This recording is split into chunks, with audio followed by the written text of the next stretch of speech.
정책의 동력을 빨리 삼아서 빨리 쉽게 얘기하면 좋은 나라 만들어야 된다는 거거든. 그 생각이 다르면 오늘 이런 시간도 안 마련했을 거고. 일단은 그 지지율, 어제 오늘 지지율 잠깐 좀 소개를 해주시겠습니까? 어제도 살짝 소개를 해드렸는데요. 스트레이트 뉴스가 조원 CNI에 의뢰한 그 여론조사 결과인데 긍정 평가가 38.9%였고요. 네, 어제 나왔던 거 오늘 이제 또 나온 게 있죠. 부정 평가가 57.9%였고 네. 오늘 몇 군데서 오늘 또 이제 여론조사 많이 나왔더라고요. 네. 펜앤마이크가 이제 여론조사를 이제 의뢰를 한 건데요. 이거는 긍정 평가가 36.3%, 부정 평가가 60.9%로 네. 나타났고, 이거 일단 추세만 우리가 좀 의미 있게 그렇습니다. 보자고요. 그리고 추세. NBS도 이제 오늘 여론조사 결과를 발표했는데 네. 여기는 긍정 평가가 50%, 부정 평가가 43%로 조사가 됐습니다. 네. 지지율이 떨어진다는 것에 대해서는 뭐 이거 부정할 수가 없습니다. 네. 왜 떨어진다고 생각하세요, 두 분은? 저는 뭐 여러 가지 이유가 있을 것 같은데 잘 모르겠지만 제가 생각해 내피셜로는 부동산 문제, 주식 문제도 있을 것이고 민주당 내 분열이 너무 큰 그래서 정치 혐오를 불러일으키는 그래서 떠나가신 분들도 있을 것이고 맞아요. 약간 그리고 이재명 정부에 되게 비판적이고 그런 분들도 또 있잖아요. 그런 분들도 계셔서 이런 모든 것들이 합쳐져서 지지율 하락으로 가고 있는 것 같아요. 네. 왜 뭐 대단한 얘기를 한 거 아니잖아요. 그게 아니고 그러면은 네. 방금 말씀하신 걸로 봤을 때는 이재명 정부가 국정 운영을 잘 못한다는 거잖아. 그거를 어떻게 바라보느냐에 따라 다른 것 같은데 그렇죠. 잘 못한다고 본다 사람들이. 그렇죠. 특히 부동산 문제나 주식 문제 같은 경우에도 너무 널뛰게 하고 이런 것들이 너무 안정감이 없어 보이고 이게 되게 불투명해 보이기 때문에 기대가 컸던 만큼 또 실망도 있는 것 실망도 같고 큰 것 같다. 이 분열로 인해서 정치 혐오가 생기신 분들도 진짜 많더라고요. 최근에 정치 채널 다 끊고 안 보고 안 듣고 그런 부분도 있는 것 같고. 알겠습니다. 우리 김승현 선생님은요? 그냥 간단하게 이재명 대통령이 이재명 대통령답지 못하신 상황이기 때문에 그래서 빠진다고 봅니다, 저는. 그걸 좀 풀어서 설명해 주실 그러니까 필요가 있을 것 일단 같은데. 지금 말씀하신 부동산도 말 그대로 부동산 개혁인 거잖아요.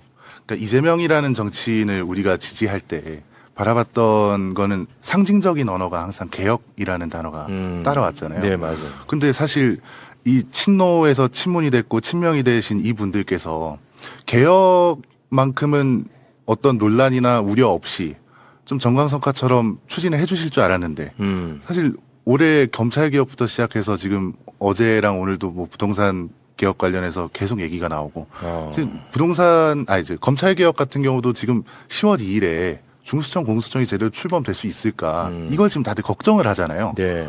그래서 이런 좀 중심 과제들이 제대로 추진이 되고 있는 건가? 이게 지금 완벽하게 되지 않았는데 왜 벌써 경찰개혁 얘기가 나오지?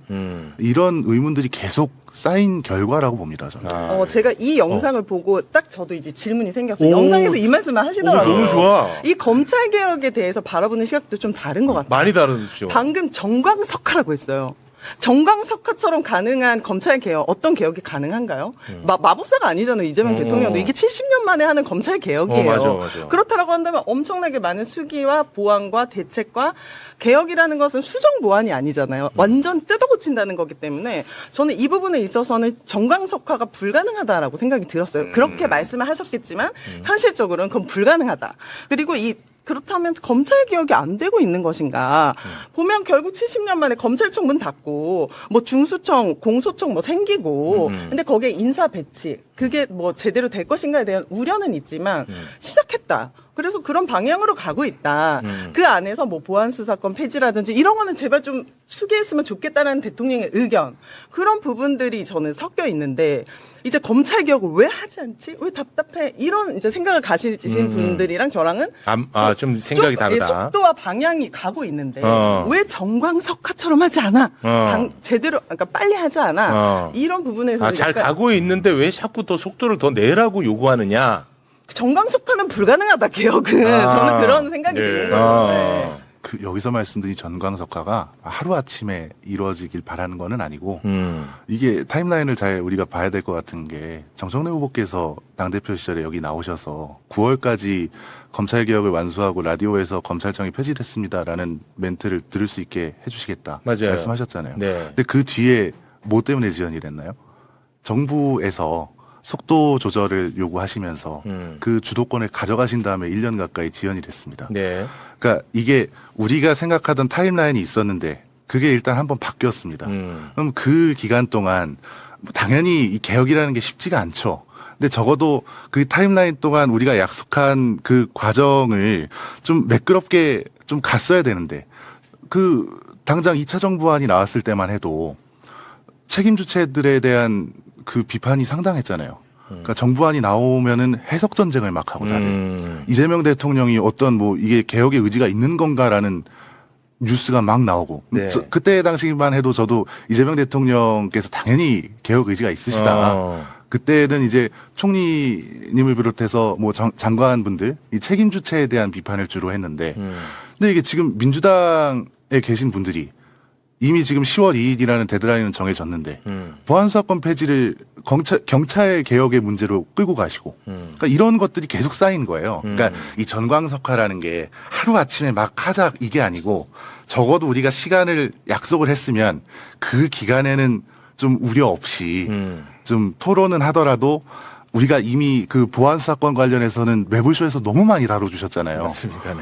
근데 그게 최근까지도 이 네. 말이 이재명 정부에서 나오는 게 맞냐 이거예요, 저는. 네. 이 보안수사권 폐지도 정말 또 생각이 다른 것 같아요. 이거는 이제 보안수사권 폐지를 국민들조차도 50% 가까이는 반대의 여론이 있잖아요. 근데 그거는 살면서 우리가 검사를 만날 일은 없잖아요. 근데 경찰을 만날 일은 많고 네. 최근에 또 경찰들이 그렇게 좀 문제를 일으키고 하다 보니까 이게 좀 속도가 느려진 것은 그만큼 신중해야 될 부분들이 많기 때문이라고 네. 저는 해석을 했고 네네. 이제 우리 이제 김승현님은 왜 조금 더 속도를 내서 확실하게 해서 신뢰를 줬으면 좋겠다. 네. 하지만 이제 방향은 맞기 때문에 이걸로 뭐 반목할 거는 아니다.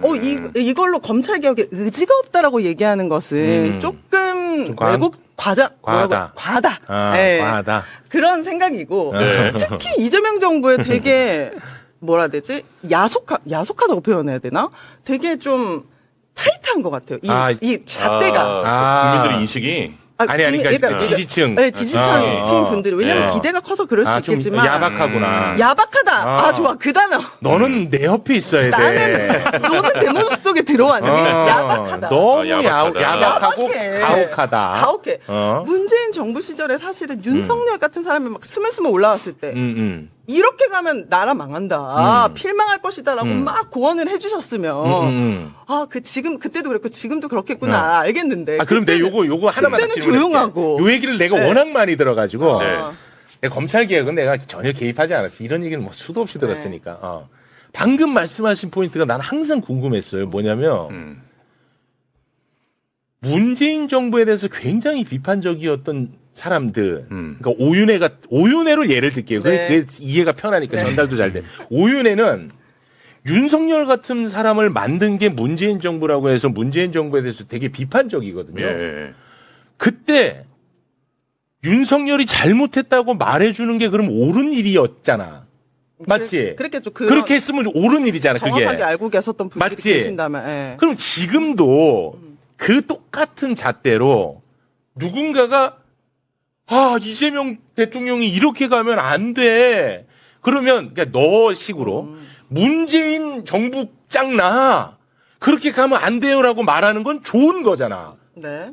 그걸 왜 뭐라고 해 그러면? 그러니까 나는 이게 항상 궁금했는데 원인- 너 오늘 너무 반갑다 야. 잘못했다. 난 이게 제일 궁금했거든. 근데 문재인 정부 시절에는 반갑다. 윤석열이라는 누구나 다 알 수 있는 정치 검찰, 부패한 정치 검찰의 어떤 원인과 결과가 있었어요. 조국 대표님 멸문지화 시키고. 아니 근데 막 그런 내가 과정이 있었잖아요. 어차피 또 근데 야, 지금은 잠깐만. 어떤 그때도 현상이 아니, 없는데. 내가 들어봐봐. 네, 입꼬리 그때도 올립니다 우리. 네. 그때도 윤석열을 비판하잖아.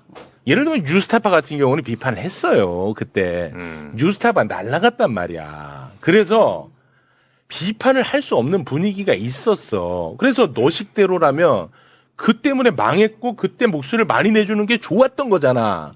지금도 마찬가지로 왜 그 잣대로 똑같이 적용할 수는 없는지가 나의 굉장히 궁금증이거든요. 근데 지금의 비판하는 목소리의 원인을 분석하면서 이유를 말씀하실 때 그럴 것 같고 왠지 그렇고 이 인사가 마음에 안 들고 이 국정 운영 방식이 마음에 안 들다라는 그 취지가 많았던 것 같아요. 우리 김승현님. 김승현님 네네네. 이제 영상을 제가 한 6개쯤 봤을 때도.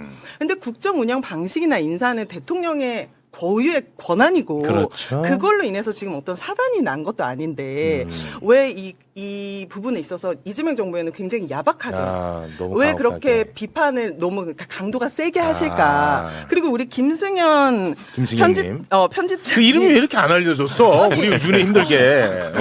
김승현님.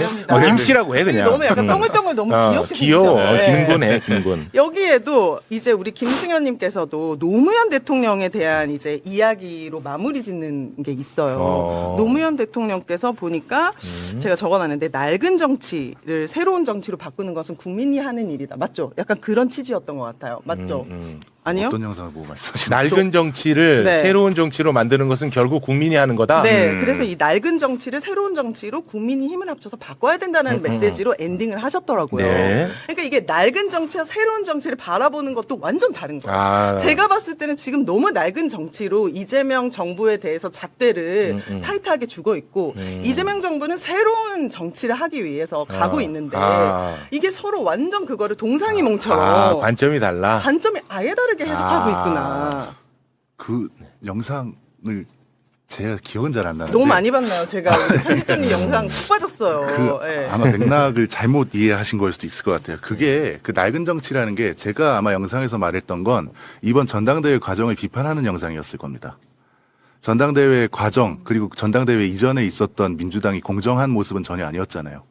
선호 투표를 소수결로 갑자기 의결을 한다든지 자격 없는 후보를 특혜를 줘서 후보를 올린다든지 그리고 지금 전당대회 과정에서도 뭐 갑자기 뭐 미투표자들한테 투표권을 줘야 된다는 말이 나오고 그런 얘기를 그냥 주장을 해도 들어지거나 아니면 그런 주장을 해도 아무런 거리낌이 없어요. 그러니까 민주당이 이런 적이 없거든요. 네. 민주당 전당대회가. 근데 이런 불공정함이 낡은 정치라는 거예요. 제가 말씀드리는 거는. 그러니까 이 불공정을 바라보는 시각도 다른 것 같아요. 이번 전당대회에서 1인 1표제 정말 권리당원, 당권이 중심이고 민주당은 권리당원에게 있습니다라고 했는데 여론조사, 득보잡이야 누가 됐는지도 몰라. 권리당원이 있을 수도 있고 국민의힘이 있을 수도 있고 역성태 반지가 됐는지 안 됐는지 우리는 알 수 없는 그 여론조사를 그 사람 한 표에 80표를 주는 거잖아요. 30%가 들어갔기 때문에. 그럼 이 여론조사에 알 수도 없는 어떤 사람에게 왜 권리당원, 대의원도 아닌 사람에게 80표를 줄